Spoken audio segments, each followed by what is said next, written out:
When it comes to education, academics are obviously one of the main focuses. However, don't underestimate the power of friends on a child's education. In tonight's assignment education report, we'll tell you how friendship plays a big role in school.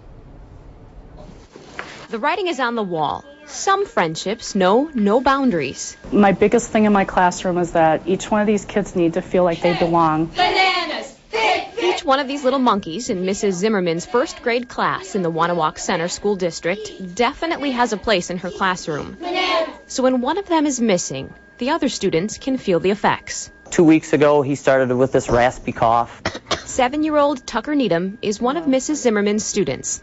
However, on February 25th, Tucker was hospitalized at UW Children's Hospital in Madison. I got a cough really bad. It's something he's familiar with. This is probably either number 5 or number 6, and he's only 7 years old. Tucker has cystic fibrosis. It's a disease that affects his digestive system and his lungs. When his lungs develop an infection, Tucker has to be hospitalized, and the time apart is hard on him and his classmates. When they found out they were in the hospital, I had lots of tears.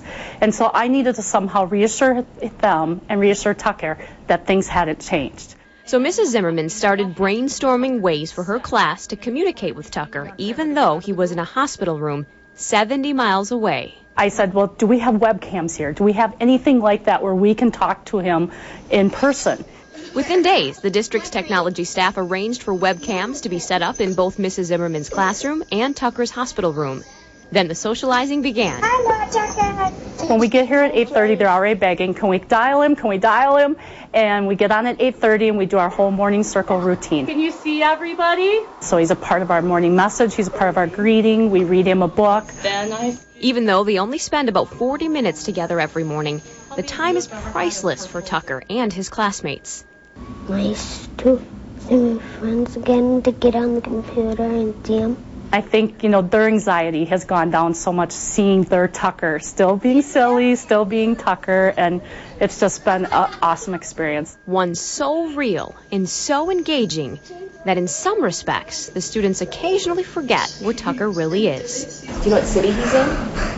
Yes, he's in Wanawak. He's in Wanawak.